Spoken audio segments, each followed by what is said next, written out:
Wow. You having a good time? Members of Congress, members of my cabinet, and my fellow Americans, the First Lady and I are delighted to welcome you to the second annual Salute to America. On this wonderful day, we celebrate our history, our heroes, our heritage, our great American flag, and our freedom. Happy 4th of July to everyone. I want to thank the U.S. Army Golden Knights for that truly awe-inspiring display, tremendous talent.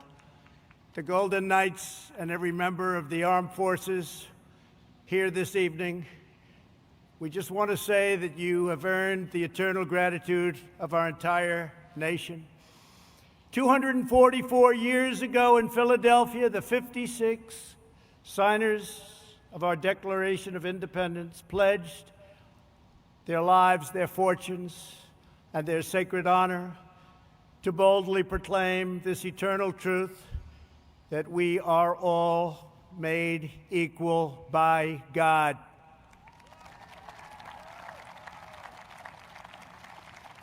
Thanks to the courage of those patriots, on July 4th, 1776, the American Republic stands today as the greatest, most exceptional, and most virtuous nation in the history of the world. Our workers, our factories have revolutionized industries and lifted millions into prosperity. Our artists, architects, and engineers have inspired the globe with transcendent works of beauty. American heroes defeated the Nazis, dethroned the fascists, toppled the communists, saved American values, upheld American principles, and chased down the terrorists to the very ends of the earth. We are now in the process of defeating the radical left, the Marxists, the anarchists, the agitators, the looters, and people who, in many instances, have absolutely no clue what they are doing.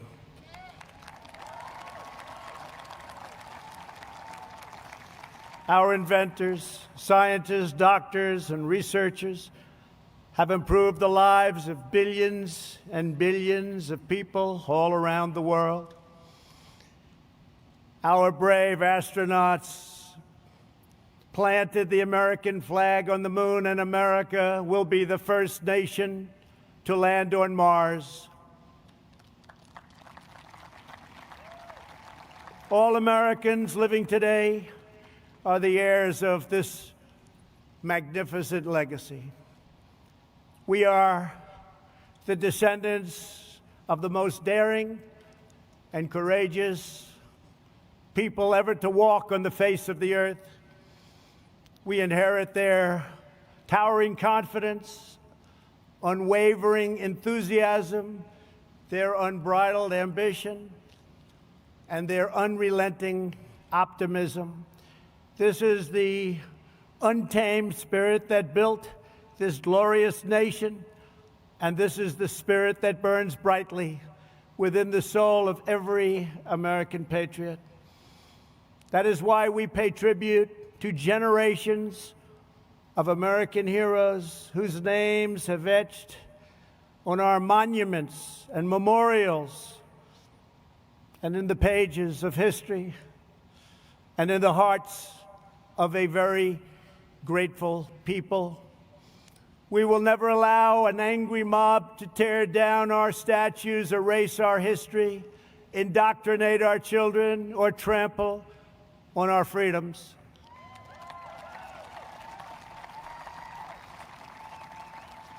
We will safeguard our values, traditions, customs, and beliefs. We will teach our children to cherish and adore their country so that they can build its future. Together we will fight for the American dream, and we will defend, protect, and preserve American way of life, which began in 1492 when Columbus discovered America. Jobs and companies are coming back to our country like never before. The power of tariffs being imposed on foreign lands that took advantage of the United States for decades and decades have enabled us to make great trade deals where there were none. Tens of billions of dollars are now paid to the United States Treasury by these same countries. But there and then, we got hit by the virus that came from China. And we've made a lot of progress. Our strategy is moving along well. It goes out in one area and rears back its ugly face in another area. But we've learned a lot. We've learned how to put out the flame.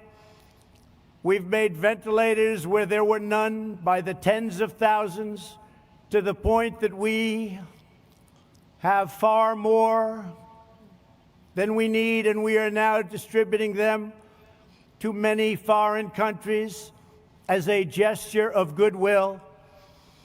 Likewise, testing. There were no tests for a new virus, but now we have tested almost 40 million people. By so doing, we show cases, 99% of which are totally harmless, results that no other country can show, because no other country is testing that we have, not in terms of the numbers or in terms of the quality. And now, just like everything else, we have become the manufacturer on record for ventilators. We have the most and finest testing anywhere in the world. And we are producing gowns and masks and surgical equipment in our country, where heretofore it was almost exclusively made in foreign lands, in particular China, where, ironically, this virus and others came from. China's secrecy, deceptions, and cover-up allowed it to spread all over the world, 189 countries. And China must be held fully accountable.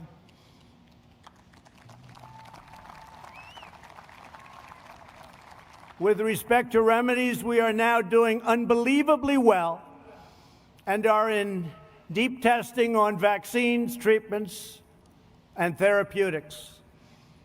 I want to send our thanks to the scientists and researchers around the country and even around the world who are at the forefront of our historic effort to rapidly develop and deliver life-saving treatments and ultimately a vaccine.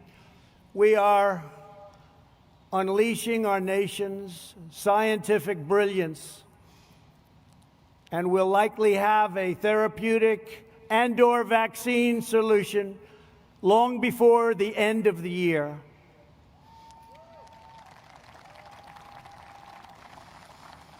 We're very grateful to be joined this evening by Americans battling on the front lines to kill the virus.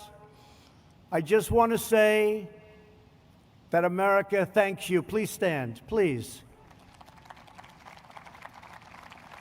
Thank you very much. Great, brilliant people. These are great and brilliant people. Thank you. And brave people. Our movement is based on lifting all citizens to reach their fullest God-given potential. Never forget, we are one family and one nation. This rich heritage belongs to every citizen, young and old, first generation American. We want to go from first generation to 10th generation. It matters not. We are American. We are from the USA.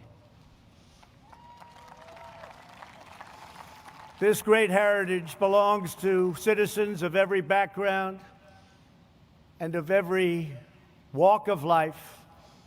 No matter our race, color, religion, or creed, we are one America, and we put America first. We will not allow anyone to divide our citizens by race or background. We will not allow them to foment hate, discord, and distrust. We will hold fast and true to the sacred loyalties that link us all as neighbors, as Americans, and as patriots. In every age, there have always been those who seek to lie about the past in order to gain power in the present. Those that are lying about our history, those who want us to be ashamed of who we are not interested in justice or in healing. Their goal is demolition.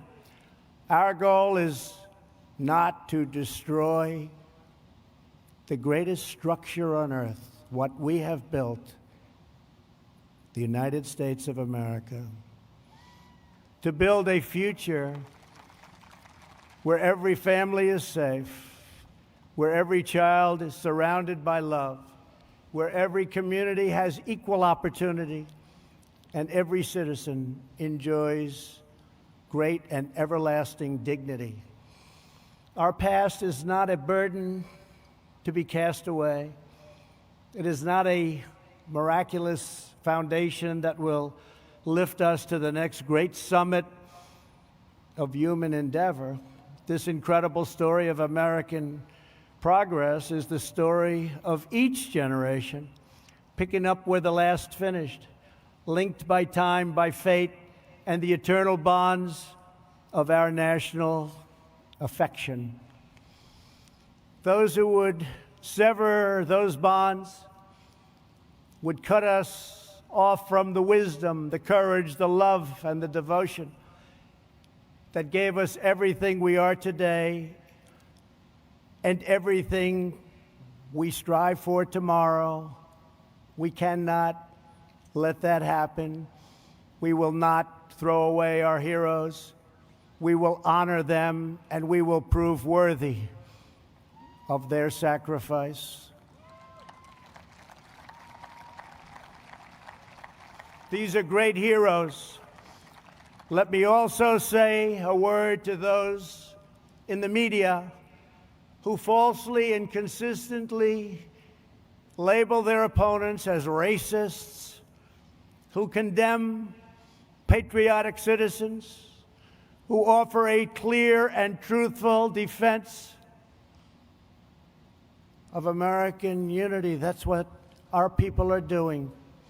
We want a clear and faithful defense of American history, and we want unity.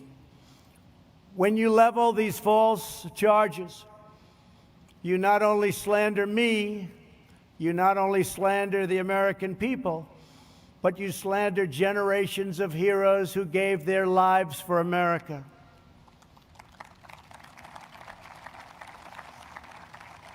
You slander people much braver and more principled than you. You're slandering the young men who raised the flag at Iwo Jima and those who perished fighting for freedom in the Civil War. You slander them. You are dishonoring their great legacy and their memory by insisting that they fought for racism and they fought for oppression. They didn't fight for those things. They fought for the exact opposite. We will not let the legacy of these heroes be tarnished by you. The more you lie, the more you slander, the more you try to demean and divide, the more we will work hard to tell the truth and we will win.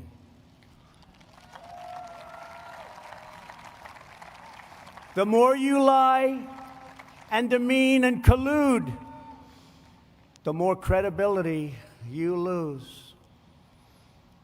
We want to bring the country together, and a free and open media will make this task a very easy one. Our country will be united. After all, what do we all want? We want a strong military, great education, housing, low taxes, law and order. We want safety. We want equal justice. We want religious liberty. We want faith and family and living in great communities and happy communities and safe communities.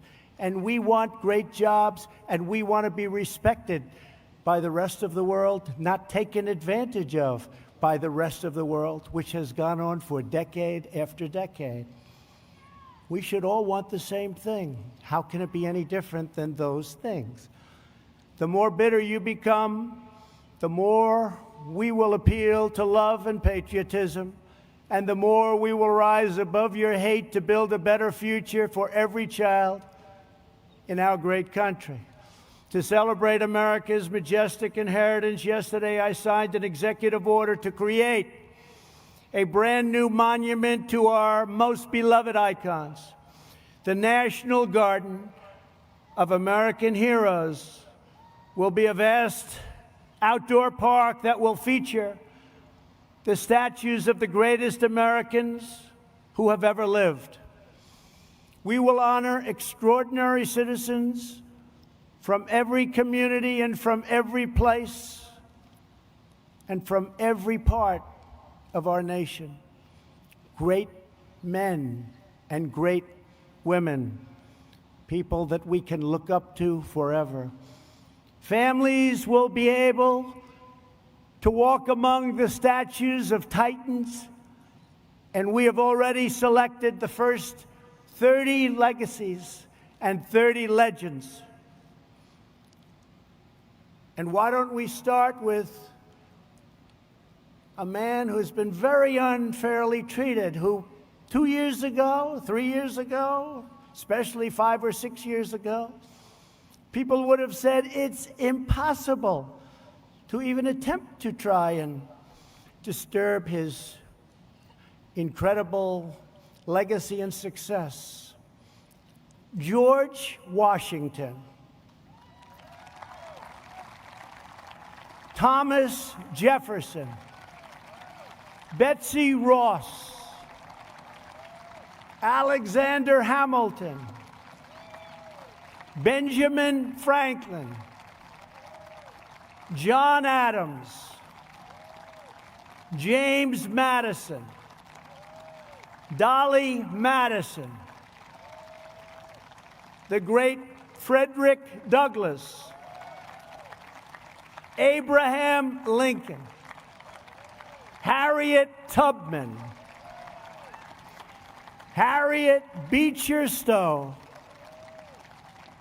Joshua Lawrence Chamberlain, Clara Barton, Daniel Boone, Davy Crockett, Henry Clay, Susan B. Anthony, Booker T. Washington, Orville and Wilbur Wright, who are looking down, and you're going to see some planes like you have never seen before, because we build them better than anybody in the world.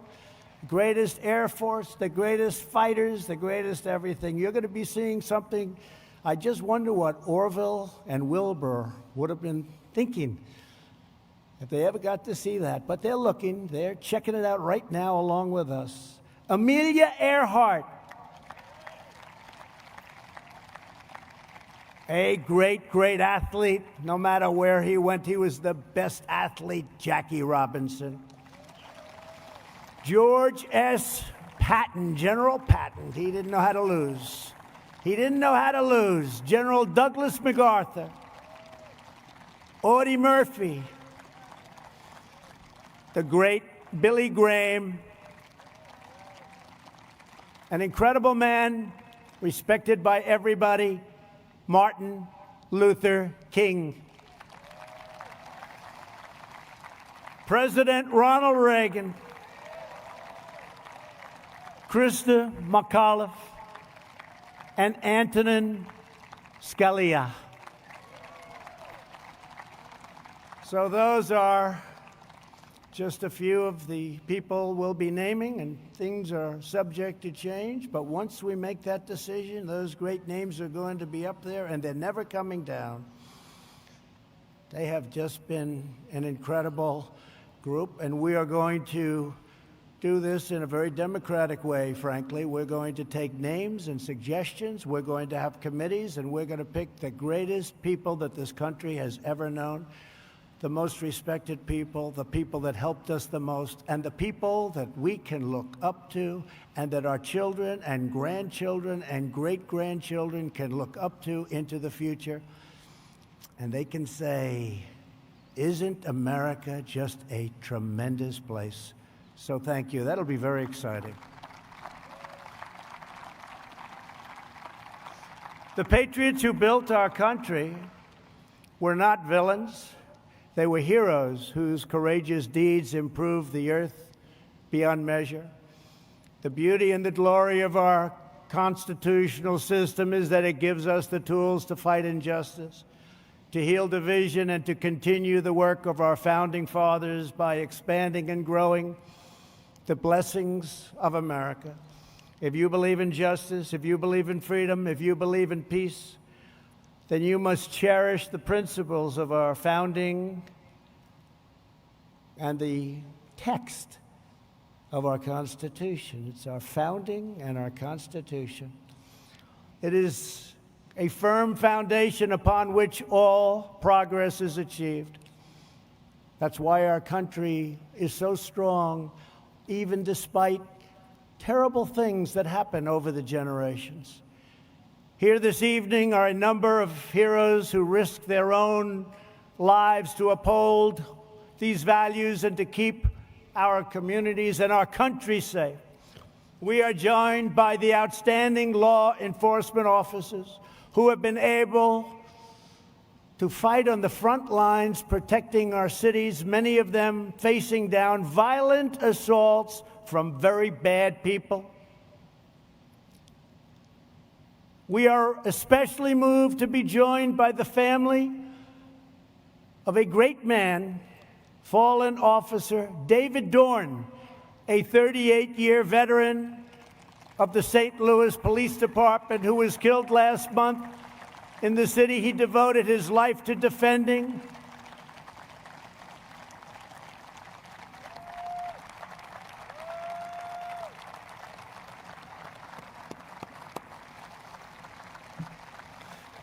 And to David's great family, I want to thank you very much.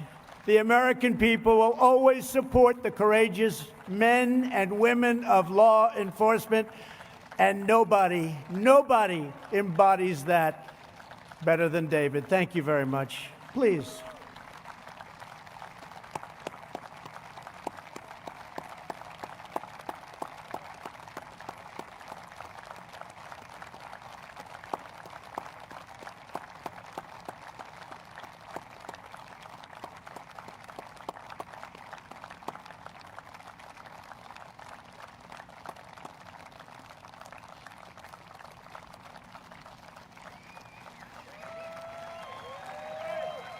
And David is looking down right now, and he is so proud of you, and he loves you so much. And thank you for being here. It's a great man. It's a great man. Finally, tonight, we will salute the greatness and loyalty and valor of the men and women who have defended our independence for 244 years. We will honor the amazing men and women of the United States military. Never in history has a nation used so much power to advance so much good. Battlefields across the world and here at home are marked with the gravestones of young patriots who spent their final valiant moments on this earth to secure liberty and peace. Every child should be taught the military heroes who fought and died to make us free. These are great, great people. These are great, great heroes indeed. And our greatest leaders and heroes should be recognized and even immortalized for coming generations to see. You know that. This will make our country even stronger, long into the future. In a few moments, we will bear witness to awesome aircraft representing every major military conflict over the last 75 years. These planes once launched off massive aircraft carriers in the fiercest battles of World War II. They raced through the skies of Korea's MiG Alley. They carried American warriors into the dense fields and jungles of Vietnam. They delivered a swift and sweeping, you know that, sweeping. It was swift and it was sweeping like nobody's ever seen anything happen. A victory in Operation Desert Storm. A lot of you were involved in that. A lot of you were involved. That was a quick one. And they've gone on to dangerous missions all around the world to take out enemy terrorists and bring our soldiers home safely. As you know, we've killed this last year the two leading terrorists of the last 10 years, al-Baghdadi and Soleimani, killed, gone, over. We have worked to fully rebuild the armed forces of the United States. No enemy on earth stands a chance. $2.5 trillion we've invested, all made in the USA. We've never had anything near the power and the equipment that we have right now. We did that over the last 3 years. Everywhere these aircraft have flown, they've rained down American thunder, delivered American justice, and they have fiercely defended every square inch of American sovereignty. In their steel frames, broad wings, and roaring engines, we see the story of America's daring defiance, its soaring spirit, and undying resolve. Throughout our history, our country has been tested and tried, but we have always fought to victory. Whenever our way of life has been threatened, our ancestors have responded with the same resounding answer as those first patriots who fought for independence. We are Americans, and we never back down, we never give in, and we never give up, and we will never yield defense of our nation. We love our nation. We will only fight to win. Today, we thank God for the gift of life and for the blessing of liberty. We honor the legends of our history, the glories of our founding fathers, and the giants of the past, and the heroes of today, who keep us safe, who keep us strong and proud, and who keep us free. Once again, happy July 4th to all. Our country is in great shape. Our military has never been stronger, and many, many good things are going to happen. Next year will be one of the greatest years we've ever had. I want to thank our men and women. They are so good, of the National Park Service, Air Traffic Control, and the United States military. God bless you. God bless our heroes. God bless America. And now, let the flyovers begin. Thank you very much. Thank you.